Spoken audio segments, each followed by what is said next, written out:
Salut à tous, c'est Newson de la Mugiwara. Aujourd'hui, je vais vous présenter le deck Green Purple Don Quixote do Flamingo de P4.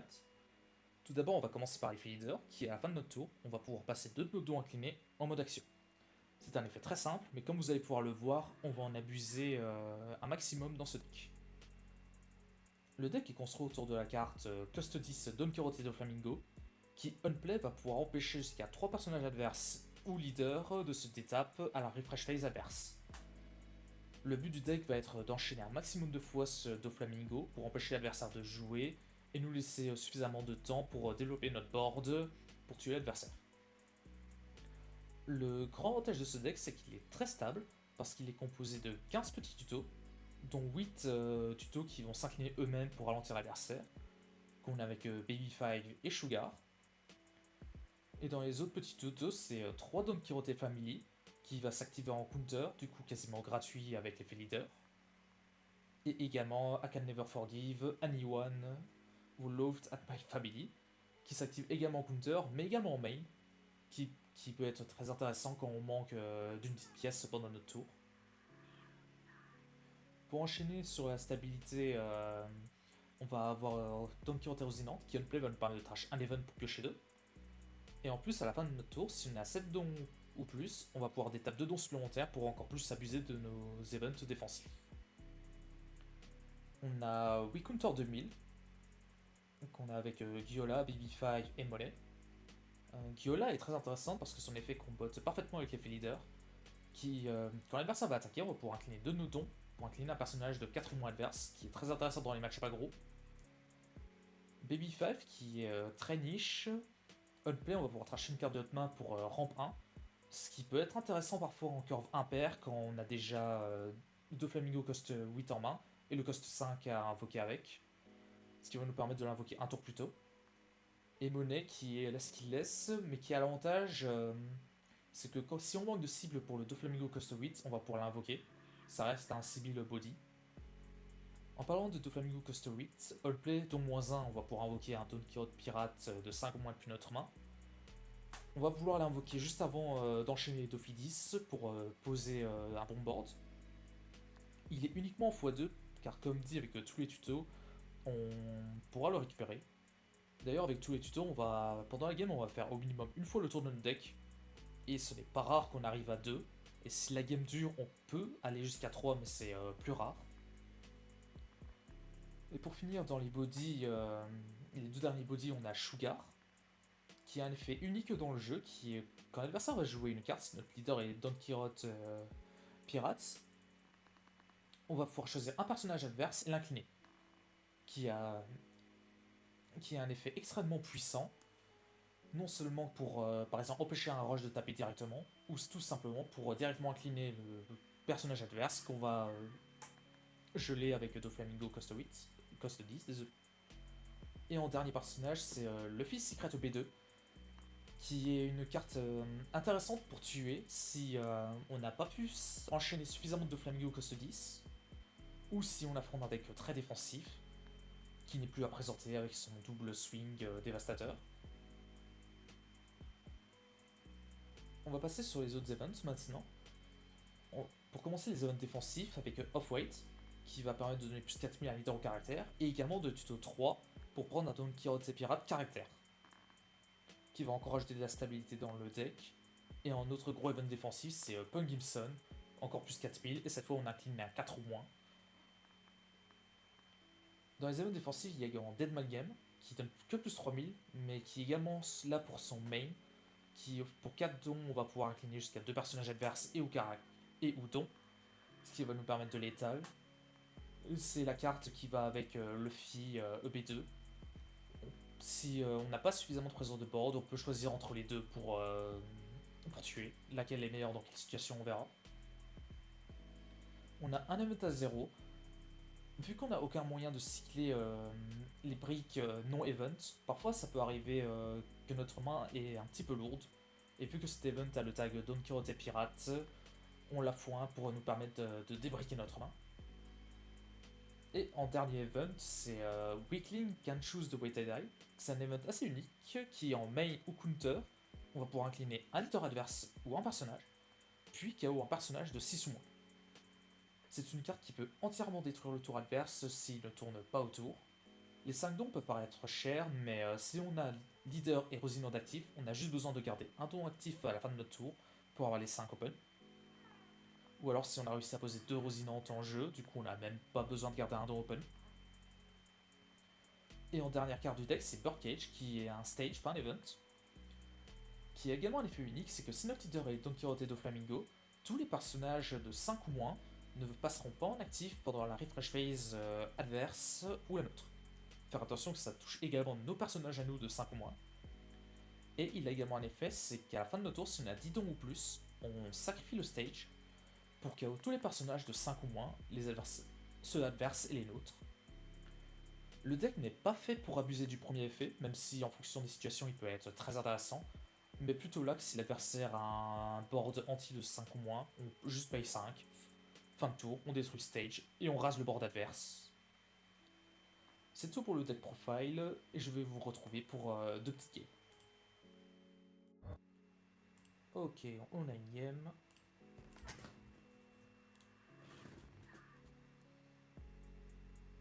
Et c'est contre NL. Match-up en notre faveur, notamment parce que sans Raigo il ne peut plus rien faire contre les Dofidis.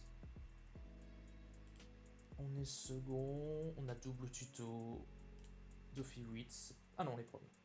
My bad. Mais ça n'en changera rien.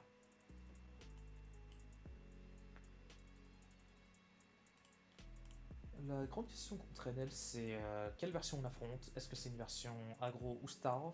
On va vite le savoir avec son prochain tour. Je vais prendre Sugar au-delà de Off-White, car ça va nous permettre d'empêcher son NL10 de taper le tour où il le jouera. Vu qu'on a une autre Sugar, on va déjà commencer à prendre les Dofidis.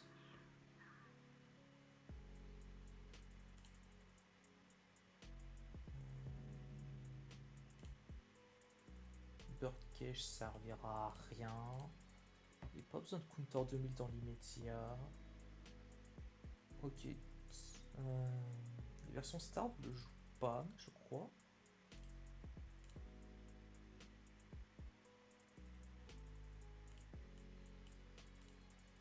On va continuer à ralentir.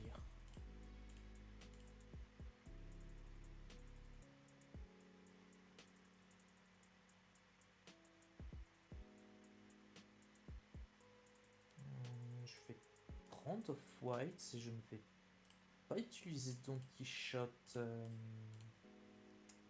Family parce que je vais le défausser avec Rosinante.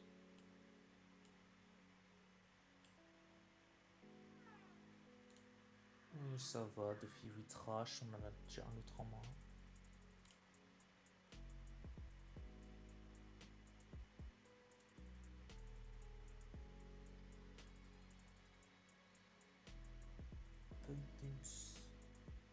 On va peut-être Trash. Non, on va garder Pungimson parce qu'il va taper fort après.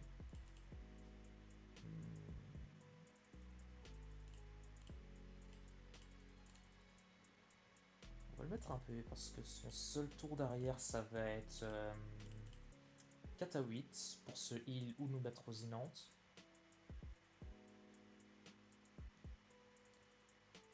Ok.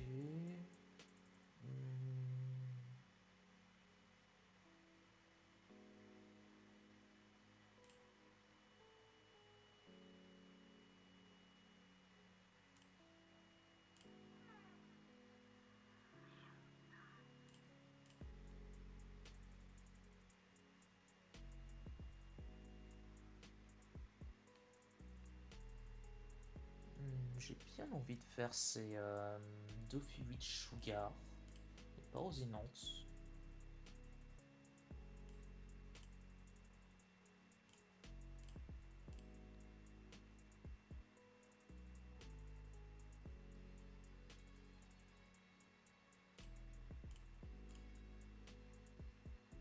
Counter 1000. Oh cool, 2000.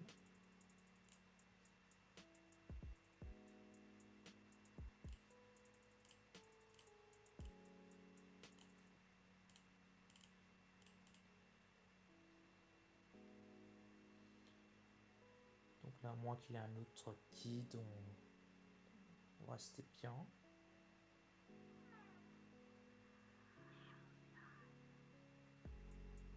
Ouh, ça c'est incroyable. Défense parfaite.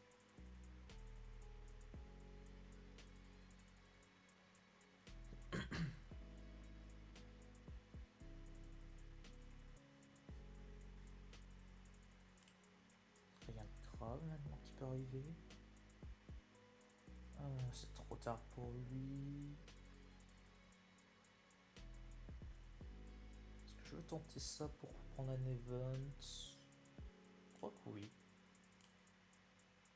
Ah, non. Erreur de ma part.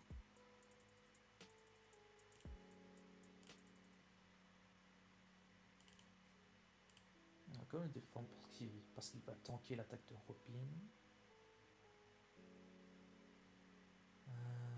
Ce serait... Ouais.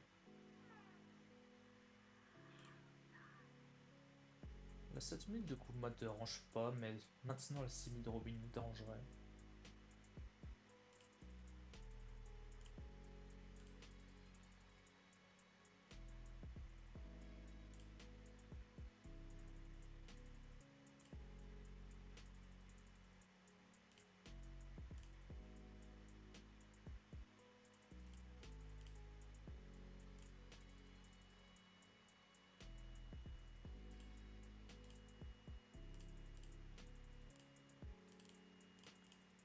Là, je m'amuse, c'est à le remettre à 1 PV.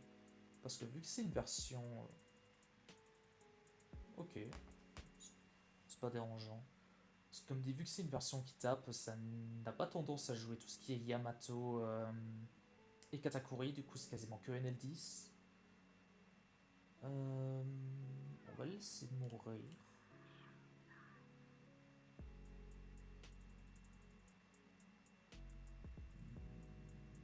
On va stun ces trois là.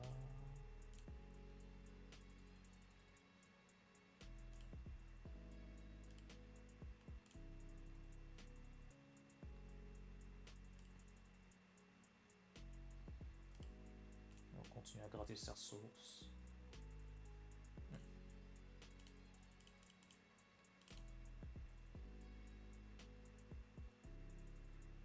Et du coup là on peut défendre la 5000 leader sur notre leader et également la 12000 NL sur un de nos deux filles.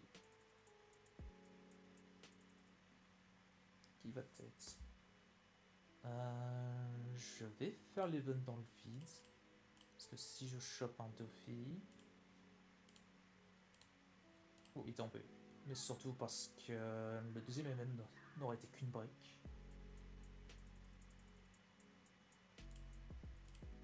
Et là, s'il n'a pas de trigger, on a un létal.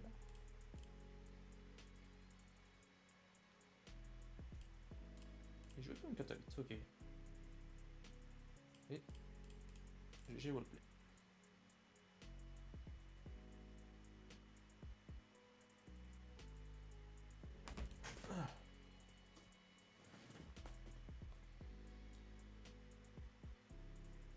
Du coup, là, on a pu bien mettre en pratique l'enchaînement des Dofidis, mais surtout le setup de la Sugar qui tuait le NL10, ce qui lui a littéralement forcé un tour à vide avec Arc Maxime.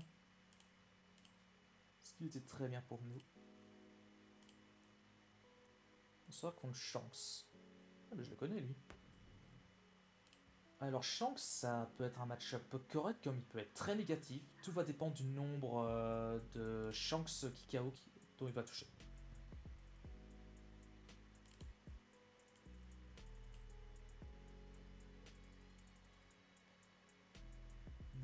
S'il fait 8 têtes... Je vais quand même utiliser Don Quichotte Family car je veux mon prochain tour.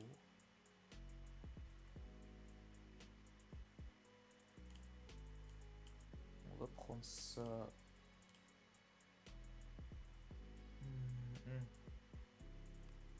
Non, un jet. On doit trouver du board pour le début.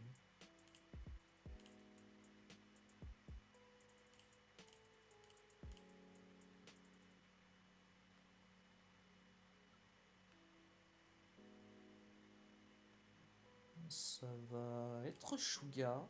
On va la jouer, mais on ne va pas faire son effet. Car je veux quand même essayer de gratter le maximum de ressources tant que je le peux contre Shanks. Je vais éviter d'aller trop dans le late game contre.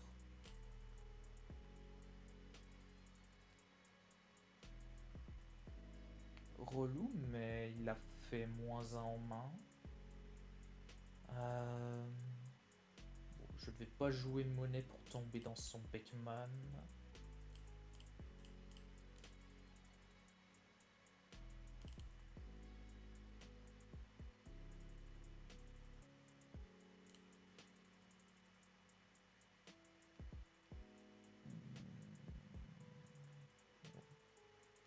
Je vais essayer de creuser un maximum le deck pour trouver Toffee 8. Bon, on a au moins déjà Rosinante à invoquer dessus.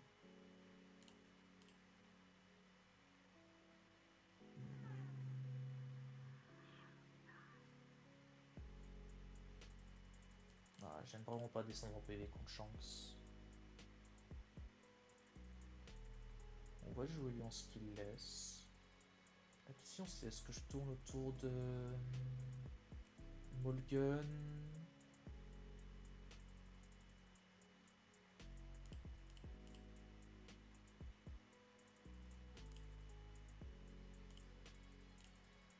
Je prends le risque uniquement si je touche l'event à 5. On arrive sur Edofi juste derrière. Je vais juste essayer de rentrer le maximum de dégâts que je peux. Ok, de 2000, c'est bien.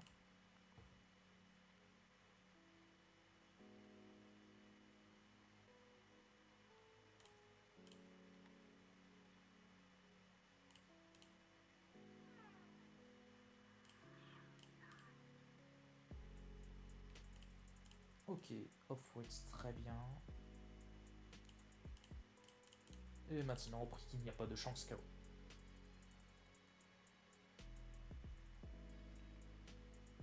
On va faire 10. Ok, on va défendre la Rayleigh.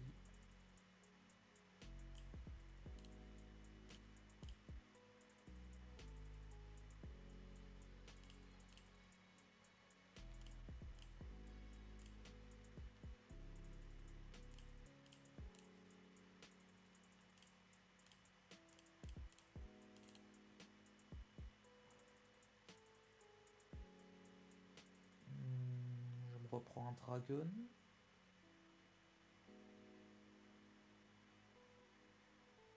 9, 10, 11. Je peux défendre et s'il va sur Dofi, je défends avec ça. Et je tente un létal, ça ferait 11, 11, 13. C'est ok.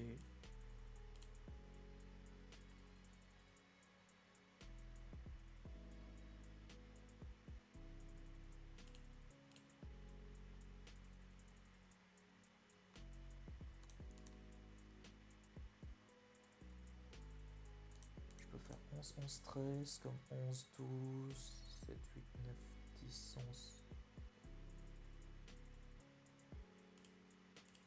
Ce qui est sûr, c'est que ça commence par 11.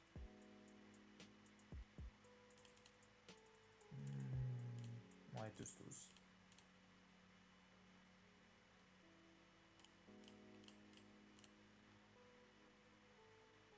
On va voir si c'est le counter ou de la break.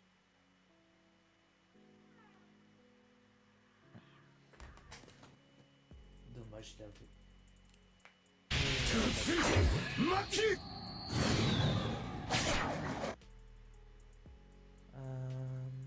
Là, malheureusement, même si on avait eu un Dofi 10, on aurait lock ces 3 là.